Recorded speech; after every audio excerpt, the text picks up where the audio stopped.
இந்த fire Pond's அடைக்க வேண்டிய பொருள் உனக்குதான். எல்லாருக்கும் வணக்கம். என் பேர் கொலஞ்சியப்பன். எங்கள் கம்பெனி பேர் டெல்டா லியோனிஸ் பில்டிங் சொல்யூஷன். நாங்கள் வந்து fire fighting and electronic security product sales and சர்வீசஸ்லாம் பண்ணிகிட்டு இருக்கோம். ஓகேங்களா? இப்போ வந்து ஆல்ரெடி நம்மகிட்ட ஃபயர் எக்ஸ்டிங்யூஷர் இருக்குது, அது எக்ஸ்பைரி ஆகிடுச்சு. அதெல்லாம் இப்போ புதுசாக பைக்காக புது எக்ஸ்டிங்யூஷர் வாங்கியிருக்காங்க. இது வந்து இந்த வருஷம் மேனுஃபேக்சரிங் பண்ணாங்க. Last year 2024. இது வந்து ரொம்ப அட்வான்ஸாக உள்ளது. எல்லா கிளாஸ் ஃபயரும் எனக்கு இனிஷியலாக வந்து ஒவ்வொரு ஃபயருக்கும், அதாவது வுட்டு பேப்பரில் வர ஃபயர் தனி எக்ஸ்டிங்யூஷர் லியன் இருக்கும். இது வந்து water type, only petrol diesel paper துணி மரம் இதில் வர ஃபயர் மட்டும்தான் நினைக்கும். இது வந்து எல்லாத்துக்கும் காமனான ஃபயர் எக்ஸ்டிங்யூஷர். அதாவது திட வாயு இது அப்புறம் ப்ளஸ் இப்போ எல்லா ஃபயர் ஆக்சிடென்ட்டுக்குமே காரணம் வந்து ஷார்ட் சர்க்யூட், எலக்ட்ரிக்கல் ஸ்டார்டட் ஃபயர்னு சொல்லுவாங்க. எலக்ட்ரிக்கல் ஸ்டார்ட் ஆகி பக்கத்தில் என்ன மெட்டீரியல் இருக்கோ அந்த கிளாஸ் ஃபயர் ஆகிடும். ஃபயர் 3 கிளாஸ் தான். இந்த ஏபிசிங்கிறது not only for India, all over world இப்படி தான் பிரிச்சுருக்காங்க. எங்கே போனாலுமே இப்போ ஃபயர் ஆக்சிடென்ட்டுங்கிறது இப்போ ஸ்கூல் இருக்கிறதால ஸ்கூலில் மட்டும் இல்லை, நம்ம வீட்டில் ஃபயர் ஆக்சிடென்ட் வரும். நின்று போடுறது, கார் தீப்பிடி தெரிஞ்சது, நெல்லிரவி செக்ரட்டரியில் fire, Chennai silks fire, Sona store fire, தாம்பரத்தில் கூட ஒரு கோஜா ஸ்டோர். ஸோ அந்தமாரி ஃபயர்லாம் பார்த்தா நின்று எரியும், மறுநாள் வரைக்கும் எரியுது.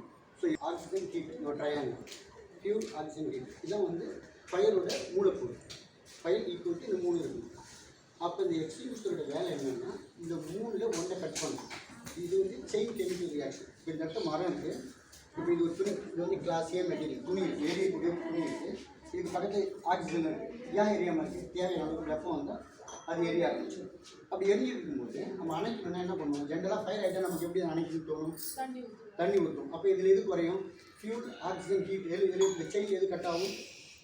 தண்ணி ஊற்றினா எது கட் ஆகும்? எது கட் ஆகும்? ஹீட்டு கட் ஆகும். ஃபியூல் ஆக்சிஜன் ஹீட் இருக்கு இல்லையா? வெப்பம், அதாவது எரியக்கூடிய ஒரு பொருள் வேணும், எரிபொருள் ஒன்று வேணும், தேவையான அளவு வெப்பம் வேணும், ஆக்சிஜன் வேணும். இது 3 தொடர்ந்து இருக்கும்போது ஆக்சிஜன் குறையவே இருந்துகிட்டே இருக்கும். ஒன்று எரிபொருள் தீர்ந்து போகும், இல்லை வெப்பம் இல்லாமல் பண்ணணும். இது 3மே இல்லாமல் பண்ண முடியும். அப்போ என்ன செய்வோம்? தண்ணி ஊற்றும்போது கூலிங் எஃபெக்ட் கொடுத்து அது வெப்பம் முடிஞ்சுட்டு அது செயின் பிரேக் ஆகிடும். இல்லை ஒரு எரிஞ்சிட்டு இருக்கிறதுனால வந்து ஒரு ஒரு பாண்ட் ஏதாவது தப்பாக போகுதுன்னு வச்சுக்கலாம். அப்போ ஆக்சிஜன் போகாமல் கிணறு அடித்து ஃபயர் கில் ஆகும். ஒன்று கிணறு அடித்து ஃபயர் கில் பண்ணணும், இல்லை கூலிங் அப்படி குளிச்சு அதை செஞ்சு ஃபயர் அடிக்கணும், இல்லை பட்டினி போட்டு ஃபயர் கில் பண்ணணும். இப்போ வீட்டு வாசலில் பெருக்கி குப்பையை கொடுத்துரும், அந்த குப்பை இது எரியிற வரைக்கும் இருக்கும். எரிஞ்சு முடிச்சா பக்கத்தில் ட்ரை பண்ணும். ஸோ கிடைக்கலன்னா அது பட்டினி ஆகி ஃபயர் கில் ஆகிடும். இந்த 3 வகையில் தான் ஃபயர் அணைக்க முடியும். ஓகேங்களா? ஃபயர்னா equal to fuel oxygen heat. இந்த 3ல் ஏதாவது ஒன்று கட் பண்ணுறது தான் ஃபயர் எக்ஸ்டிங்யூஷரோட வேலை. ஃபயரோட கிளாஸஸ் வந்து பார்த்தா ஏபிசி. ஓகேங்களா? இந்த 3 தான் யூனிவர்ஸில் பிரிச்சுருக்காங்க. இந்த ஃபயர் உருவாகிறதுக்கு முக்கியமான காரணம் என்னென்னா நம்மளுடைய கவனமின்மை. 2வது வந்து எலக்ட்ரிக்கல் இது பேர் என்னது, ஷார்ட் சர்க்யூட் ஆகுது. எலக்ட்ரிக்கல் ஸ்டார்டர் ஃபயர், இஎஸ் அப்படின்னு சொல்லுவோம். இந்த 3 வகையில் தான் ஃபயர், இந்த 2 வகையில் தான் ஃபயர் மேக்ஸிமம் உருவாகுது. இப்போ நம்ம ஊதுவத்தி கொளுத்தி வச்சு தூங்குவோம், கவனம் இல்லாமல் விட்டுருவோம், சுவிட்சு போட்டுருவோம், ஏசி சுவிட்சு ஃப்ரிட்ஜ் ஆஃப் பண்ணாமல் விட்டுருவோம், இல்லை சம்மந்தப்பட்ட ப்ளக் பாயிண்டில் வந்து எக்ஸ்ட்ரா இப்போ இண்டக்ஷன் ஸ்டவ்லாம் இருக்குன்னு வச்சுக்கலாம், சாதா ப்ளக் பாயிண்டில் போவோம், இந்த சுவிட்ச் ப்ளக்கே வந்து கருப்பாயிடும் சம்டைம், அது வந்து பார்த்து வரும். ஸோ ஓவர்லோடு, அதுக்கு ஈக்குவலான அந்த கன்சம்ஷனுக்கு அந்த ஒயரை யூஸ் பண்ணணும். ஸோ இதெல்லாம் சரி பண்ணி வச்சுட்டோம்னா நம்ம ஃபயர்லேருந்து ப்ரிவென்ட் பண்ணிக்கலாம். இது சரி பண்ணுறதுக்கு ஒரு ஐடியல் ஃபயர் ப்ரொடெக்ஷன் இருக்குது. என்னென்னா prevention, detection, fire fighting, evacuation, first aid. ப்ரிவென்ஷனுங்கிறது வருமுன்னு பார்ப்போம். ஃபயர் வராமல் உருவாகிறதுக்கு என்ன பொருள்லாம் அந்த 5 இயர்ஸ் மெத்தட்னு சொல்லுவாங்க. தனித்தனியாக பிரித்து வைக்கிறது, தேவையில்லாத குப்பைங்கெல்லாம் வீட்டில் வச்சுக்கக்கூடாது, இன்க்ளூட் நியூஸ் பேப்பர் எதுவாக இருந்தாலும் பழைய பொருளாக தூக்கி போடணும். வீட்டில் நிறைய பொருள் வச்சுருந்தா ஃபயர் இன்கேஸ் ஆஃப் ஃபயர்னா திரும்ப ரோஜா ஸ்டோர் எரிஞ்சது மறுநாள் வரைக்கும் இருந்துருக்கும். பெட்டு கிளாத் எல்லாம் சேர்ந்து எரியும். வீட்டில் தேவையான பொருளை மட்டும் வச்சுருந்து மீதி எல்லாம் வந்து எடுத்து போட்டுருது. முன்னாடி நிறைய தேவைப்படும் பொருட்கள்லாம் தேவைப்படும். பழைய புக்கெலாம் வச்சு படிப்பாங்க, இப்போல்லாம் நெட்டில் ப்ரௌசிங் பண்ணி படிக்கிறாங்க, ஆடியோவே வந்துடுது. ஸோ நிறைய சேர்த்து வச்சுருவாங்க. தேவையான பழைய துணிலாம் கூட நிறைய வேஸ்டான ட்ரெஸ்லாம் இருந்தால் கூட யாருக்காவது கொடுத்துடலாம், இல்லை வந்து ஏதாவது பண்ணி அப்புறப்படுத்திடலாம். தேவையான பொருளை மட்டும் வச்சுக்கணும், கரெக்டாக மெயின்டைன் பண்ணால் அதே தடுத்துக்கலாம். அது பெரிய விஷயம். டிடெக்ஷனுங்கிறது வந்த உடனே கண்டுபிடிக்கிறதுக்காக தான் இப்போ பேங்க்லாம் பார்த்தா ஸ்மோக் டிடெக்டர் வச்சுருப்பாங்க. ஸ்மோக் டிடெக்டர் அலாரம் வந்து அடி ஃபயர் ஆகிடுச்சு அந்த ஆரம்ப ஸ்டேஜ்லேயே கண்டுபிடிச்சி, ஸ்மோக் ஸ்டேஜ்லேயே கண்டுபிடிச்சி ஃப்ளேமுக்கு முன்னாடி அப்போயே அலாரம் அடிக்கும். அப்போ அலாரம் அடிச்சுன்னா அந்த ஃபயரில் வந்து டைம் ரொம்ப முக்கியம்.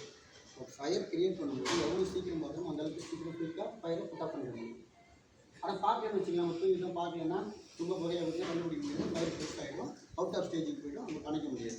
அந்த வந்து 3 ஸ்டேஜாக பிடிக்கிறாங்க. Ignition, critical, blazing. இக்னிஷியங்கிறது ஃபஸ்ட்டு 10 மினிட்ஸ். இதில் வந்து நம்ம 10 கிலோ 5 கிலோ வச்சு ஃபயர் அணைச்சிடலாம். அடுத்த ஸ்டேஜுக்கு போனால் கிரிட்டிக்கல். அப்போ ஓசில் ட்ரம்னா ஒரு 100-200 லிட்டர் தண்ணி தேவைப்படும். அதுக்கு அடுத்த ஸ்டேஜ் பிளேஸு. இந்த ஸ்டேஜில் வந்து ஃபயர் அவுட் ஆஃப் கொண்டு போய்டும், பில்டிங் உள்ள இருக்க முடியாது, வெளியிலேருந்து அந்த ஓசில் ட்ரம் அதை வச்சு தான் அணைக்க முடியும். இந்த 3 அடியில் ஃபயர் அணைக்கலாம். இப்போ ப்ரிவென்ஷன் சொன்னோம், டிடெக்ஷன் ஃபயர் ஃபைட்டிங் சொன்னோம். சின்ன ஃபயர் இருந்தால் எக்ஸ்டிங்யூஷர் வச்சு அனுப்பிச்சிங்கன்னா, கொஞ்சம் பெருசான அந்த ரோஸ் இல்லை அது மாதிரி வச்சு அனுப்பணும். அதுக்கப்புறம் சப்போனா ஃபயர் சர்வீஸு பெரிய மால்லாம் வச்சுருப்பாங்கல்ல, இந்த டபுள் ஹோஸ் பாக்ஸ் வச்சுருப்பாங்க, பம்பு வச்சு அந்த வச்சு அனுப்பணும். அதுக்கடுத்தது prevention, detection, fire fighting, evacuation. உங்கள் ஒர்க் பண்ணுற இடத்துல எந்த அளவுக்கு இப்போ வந்து இந்த சின்ன பில்டிங் ஃபயர் ஆகிட்டு வெளியில் வந்துருங்க பிரச்சனை இல்லை. ஓகேங்களா? ஃபயர் ஆகும்போது எல்லா பில்டிங் ஓப்பன் ஆகும், எமர்ஜென்சி எக்ஸிட்லாம் திறந்துருக்கும்.